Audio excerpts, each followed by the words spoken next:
yung isang may kinalaman dyan, yung notaryo. Yung notaryo. Yes. Ganito.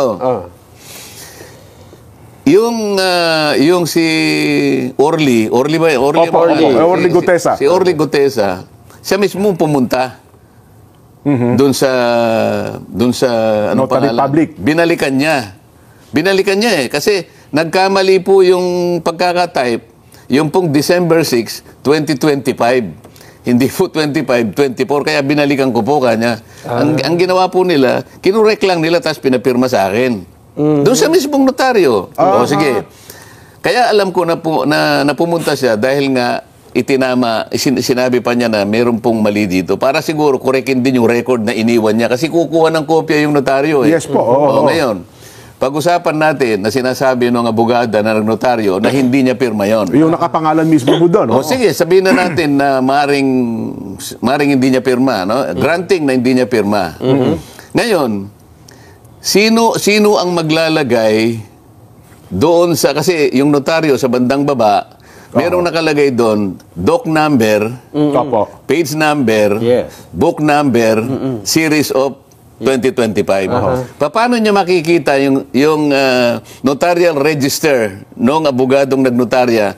Makikita mo niya anong doc number may ilalagay niyo, anong number? Yung page number ng notaryo, alam niya? May papakita ba sa TV direct? Kasi meron nga yan, lumabas sa social media. Ilabas nyo yung pinakahuli para malaman natin ang pinag-uusapan natin. Direct, ipakilabas nyo. Kasi nasa social media naman.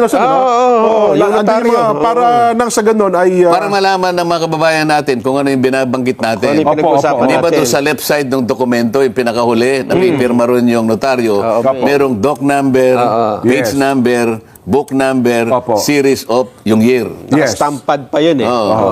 Di yun, ano? Sige po, hinahanap daw po. Pagkatapos, yung sinasabi niya, yung notarial yung notarial details niya, hindi raw siya yun. Ibig sabihin, si Gutesa, kinuha niya yung stamp na yon, itinatak niya doon sa mismong lugar na kung saan siya magnonotaryo, saan niya kukunin nyo kung hindi bibigay sa kanya? Pagkatapos yung dry seal. Yes, isa pa yun. So, ibig sabihin, si Gutesa pumasok sa kanilang opisina, siyang naglagay ng dry seal. Kung yun ang pagbabatay natin batay sa kwento nila. Paano magagawa nung Gutesa? So, ibig sabihin, sila rin ang gumawa nun. Ngayon, kung sino man yung pumirma doon at hindi nga siya, pananagutan ng pananagutan ng abogado yun. Sana mapakita para malinaw. Sige po. Alam ko meron tayo yan eh. Habang hinahanap yun, ano ang implication, anong epekto noong hindi pala, halimbawa lang, for the sake of argument, na hindi talaga notarized yung peke, yung pagkakanotaryo. Ano ang epekto nun dun sa salaysay? Ang magiging epekto niyan, wala na. Bakit? Kasi subsequent to that event, si Gutesa humarap sa komite.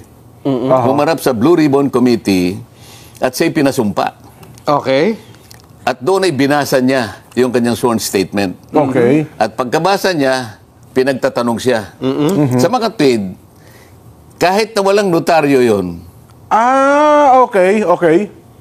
Kahit walang notaryo yun, hindi nawala yung saysay ng kanyang deklarasyon. Kasi sumumpa siya doon eh. So, kung titingnan mo ngayon, parang yung kung tatawagin yan sa legal term, surplusage, sabi nila. Ibig sabihin, with or without that, nananatiling balido yung kanyang yung salaysay niya. Dahil nga, sa katotohanan, na sumumpa siya. Sumumpa siya sa harap ng Blue Ribbon Committee. Nanonood ng taong bayan nung mga sandali na yon, di ba? Tama po. Hindi lamang ibinigay yung mismong sworn statement, ito ay pinabasa namin. Kaya nga sinasabi ko nga sa inyo kanina pa, kailangan walang malaktawan. Sinusundan namin yung pagbabasa ng kanyang statement eh. Dahil recorded yun. Recorded yun. Paano kung halimbawa, tingnan natin ang record, yung isang linya nawala. Pagkatapos sa susunod na linya, wala na naman. Kulang-kulang yung binasa niya. Magkakaroon ng problema doon. Kaya ako pinaulit sa kanya. Ulitin mo, dahan-dahan ka lang. Para recorded. Sa kanya yun, salita niya yun eh. Ito sa ano to? Okay na raw. Ipakita natin sa telebisyon yung binabanggit o yung dokumento.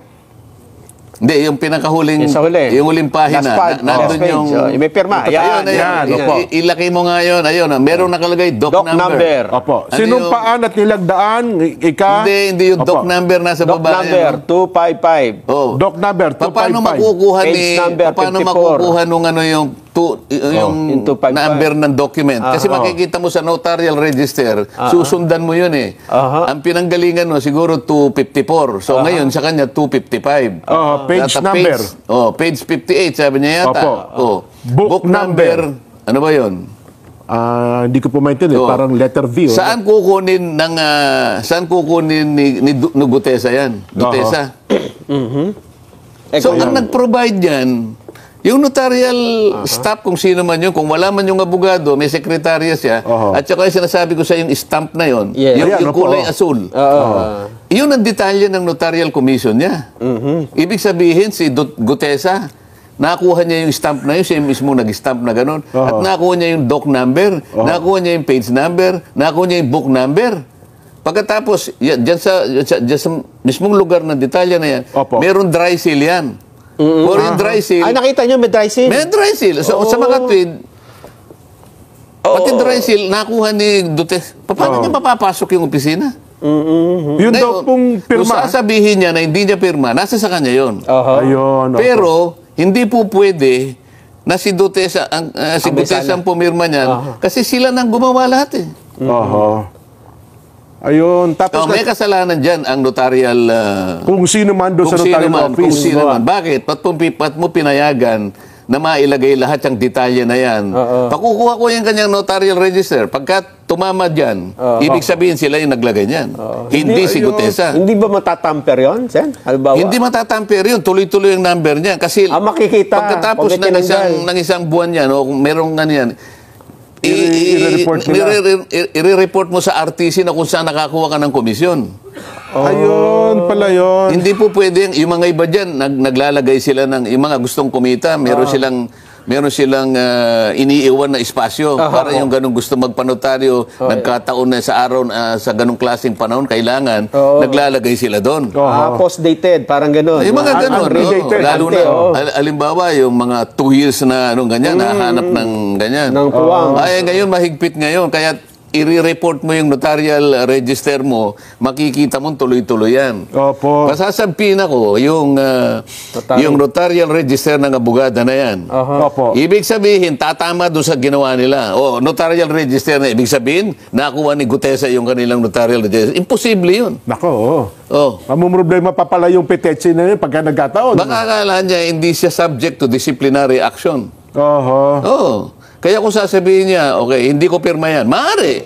Pero ikaw ang nag-facilitate para yung notarial details mo at saka lahat ng nakalagay doon, doc number, page number, book number, walang kinalaman yung Gutesa na yun. Kahit kailan hindi niya makikita at hindi niya alam kung saan niya kukunin yun. Maliban na kung sinabi yung sandali yan, nakugub ang kanyang opisina, no? Oh, imposible naman yun. Imposible. At halimbawa, Sen, may nakapanood dyan at dyan din nagpanotaryo. Nako. At ipakita, dyan ka tumi nagpapanotaryo, yan talaga yung pumipirma. Oho. Yari yung Si loob Atty. niya. Talagang gagawin natin dyan para makita yung katwiran dyan. Yung notarial register, pasasabpina natin. Ayun. Makikita mo, para ko nang nakita, tatama doon sa page number, doc number, page number, book number. Yung tatlong yun. Kasi yung series of, yung year lang, madali naman yun, 2025 eh. Pagka sinabing nawawala po bigla nawala. Si Bala na kayong gumawa ng conclusion. So, kabida natin, halimbawa, talagang yung pirma doon, kasi meron siyang pirma Kung hindi ba nakuha natin ng staff natin? Pagkaraniwan kasi yung mga staff, kasi kung minsan wala yung basta Wala yung bugado mismo. i-ano lang sa kanya, Viber mo nga sa akin lang, babasahin ko, kanyang gano'n. Opo, Pag binasa niya, okay naman sa kanya. O sige, kanya, inotaryo mo. Oho. Pwede pumirma yung mga gano'n ang ginagawa ng iba Kasi kung minsan wala siya doon Hindi naman lagi maghapon yun, nakabantay doon sa kanyang notary. May bayad kasi yun Yes po. Hindi ko na alam ngayon kung magkano yung bayad sa mga notaryo. Oho. Ang sabi ng isang senador, hindi ko na babanggitin para hindi na kayo mag-away-away. Kung mapapatunayang nating peke ang notaryo, mawawalan ito ng bisa at bababa ang kredibilidad ng testigo. Sinabi ng isang senador. Aha. Oo. Sinabi niya. Ano yung senador? Abogado, Abogado po ito. senador na abogado. Abogado. Sige po. Oo. So, paano po yun, Sen? Baka siyang bumaba ang kalidad. Kasi, hindi ba niya alam, nandun kami, ewan ko kung nandun siya, no? Pero ang sinasabi ko, sumumpa yung witness. Okay. Si Gutesa. So ano man yung pagkukulang, halimbawa, aminin na natin kunwari lang, granting na talagang hindi yung pumirma, granting na nakuha ni Gutesa yung pangtatak. Ano? Stamp na meke. Yung stamp. Pagkatapos nakuha pa niya yung notarial register na nakatago Pati yung mga numero. Makapal na libro, journal yun eh. Opo. I-assume natin na alam niya kung saan niya kukunin yung number. Siya yung naglagay, ano? Pagkatapos nakuha niya yung dry seal, at siya yung naglagay ng dry seal. Okay? O, di peki talaga, no? Kaya lang sumumpa nga siya. Humarap siya sa committee. Pagkatapos, binasa niya yung kanyang sworn statement. At pagkatapos nun, in-interpellate siya. Oo, pinagtatanong pa po siya doon. Buong bansa ang nakikinig.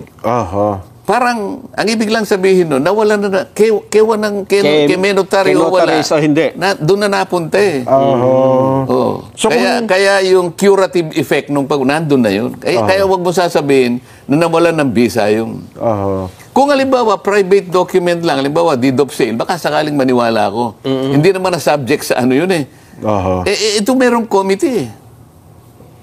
Ayun. Di ba? So kung pumunta doon, halimbawa, natapos po siya ng kanya pinanotaryo, wala rin diferensya yun, Sen. Ano na, natapos siya. Walang notaryo. Sinabi nyo, pwede ba yung statement mo, ipanotaryo nyo after nung siya humarap sa pagdinig? Oo, kung kakailanganin pa. At para lamang lahat ng nagdududa masatisfy kahit hindi na kailangan. Sige, panotaryo nyo uli. Wala namang problema kung panotaryo mo. Ayun pala ang ibig sabihin noon. Well, alam mo, hahanapan na lang ng ano. Diyan mo makikita. Hahanapan ng butas. Diyan po kayo magpakatalino. At ang gagawin kasi diyan, ang lahat, sasabihin nila, tingnan mo si Senator Marcoleta. Siguro siyang may kagagawan yan eh. Yun na nga po. Lumalabas na yun. Wala po akong kinalaman. Kasi ang binilin ko sa kanila, kung talagang buong loob mo, at talagang ikaw ay naniniwala na dapat mong ihayag yan, bukas kailangan 8:30, nandun ka na sa Senado. Kasi 9 o'clock ang umpisa, 8:30, kasi dami pang pagpasok mo, dami mong pipirma, dami mo, no? Para makapasok ka, magpakaaga ka ng konti. Ako naman, nakikipagsapalaran, kung darating, di darating. Kung hindi darating, hindi dumating. Nako.